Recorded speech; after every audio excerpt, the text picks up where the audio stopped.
Welcome back, and in this short video we're going to be looking at errors. So you're going to need page 18 of your notes and you're going to need a calculator. And we're going to go through the different types of error and how we can quantify certain errors. So first of these is operator error. So this is error due to carelessness or misusing the apparatus or using the wrong method or not taking enough care and attention to detail. You will sometimes see these given to you as a question where you are asked to critique a particular error, so you do need to look out for those. But these errors cannot be quantified, in other words we can't put a number on them. The next type of error is instrument calibration errors. So you may be doing the same readings but using different equipment. For example, an alcohol thermometer and a digital thermometer. Cheap thermometers can vary by up to 1 degree Celsius. However, when you're measuring a temperature difference, because the errors are usually the same, you can, generally speaking, ignore those errors. In this video, we're going to concentrate on this last type of error, precision errors. Now, precision errors are errors that can be quantified. We can put a number onto them. Individual pieces of equipment are built to specific standards. And the general rule of thumb is the higher the precision, the greater the cost of the equipment. There are some times when we don't need a great deal of precision.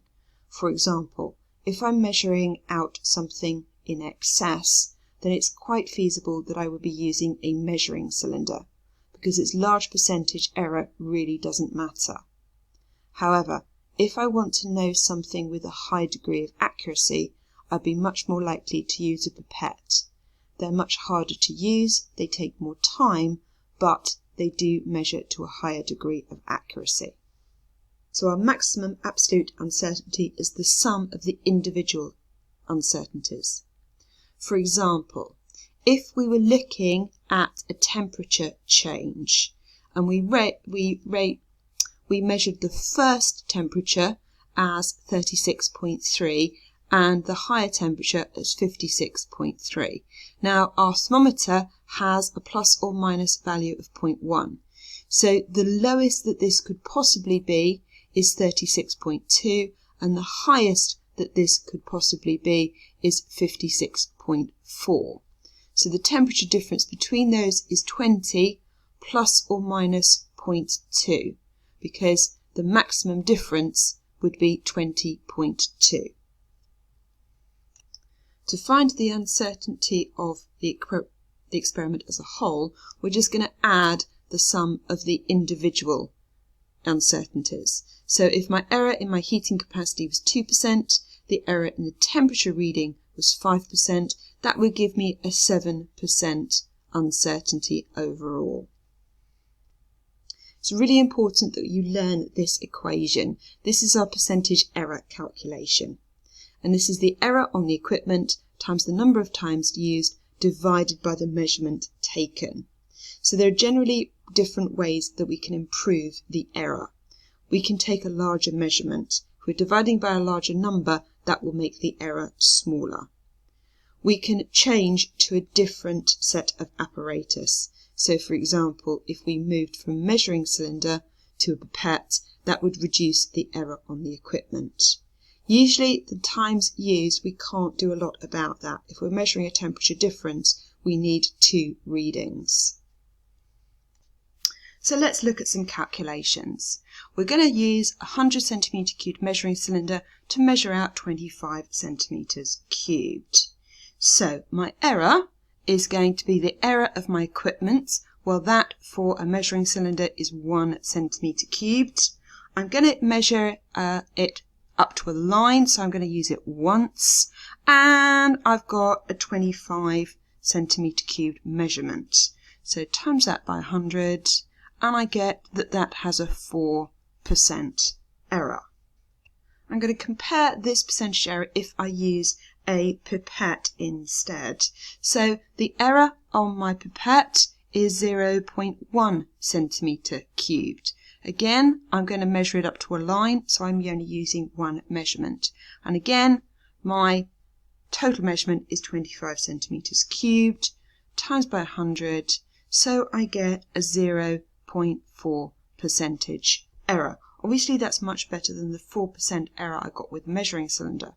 However, we may want to use a measuring cylinder if we're measuring out a solution in excess, or for quickness, or for ease. Also, a measuring cylinder can measure out a variety of volumes, whereas a pipette can only measure out one volume. So we're going to measure out, again, something, this time using a burette. So the burette can be read to 0.05, that's my error of my burette, but a burette is always read twice. You always read the starting and the ending volumes. So I've got an error of 0.05, this times 2, divided by the total measurement. So that's not this value, it's the difference between these two values. So it's 27.35, the total measurement. Again, times by 100, and I get an error of 0.366%. So again, a very good error. So let's look at some of the titrations you've been doing in class and have a look at the errors associated there. So here we have our titrations, we have our initial and our end readings. So we're just going to work out the volume used in each case. So the first one, I've got 14.25, 13.85, 14.00, and 14.05. As a general rule of thumb, we don't use this first one unless we're very confident that it has been done accurately. Sometimes this will be called a rough or an initial titration.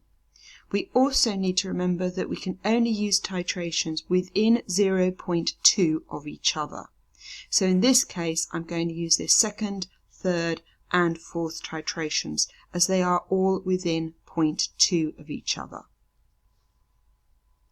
So to find my titra value, I'm just going to average the three titras that I've chosen. Now this is a little bit where your skill comes in, because you may have realised that this fourth titration you slightly overshot, you've added a little bit too much, in which case you might want to ignore that one and just average these two to give you a slightly lower value. But this is where your judgment comes in. So the burette you're going to be using is a standard type A burette with an error of 0.05. All the burettes we use in college are of this type, and these are generally the ones that you would use for university as well. So the range that's possible. Well, we've got a value of 13.97, and we know that our error is 0.05 per reading. So the range that's possible is 13.97 plus or minus 0.1 centimetre cubed. The reason for that is we've got an error above or below that. In other words, our true value could lie somewhere between 14.07, that's the maximum, or 13.87, that would be the minimum. So our true value could lie between those two extremes, as long as there are no other errors like we've consistently overshot. So calculating our percentage error, we use the same values as before. So we have an burette of 0.05, we take two measurements, so we times it by 2, divided by our total measurement, which is 13.97. Notice we use the average titra, times by 100, and we get 0.72%, a very low percentage error. One last thing to remember is the number of times each piece of equipment is used. Balances are always read twice because 0 is actually a reading. Measuring cylinders, you measure once. Pipettes, you measure once. Burettes are always measured twice, as are thermometers. So thermometers, you generally use them to make a temperature difference. For rets, you're measuring a difference. The one that catches students out is balances. Do remember you always take 2 readings with the balance, even if the first reading is 0. So that just finishes this short video looking at error. You should be able to spot errors in a method, and you should be able to calculate percentage error using the equation. In the last video, we're going to be going on and looking at how we do titration calculations. So until then, take care, stay safe, bye-bye.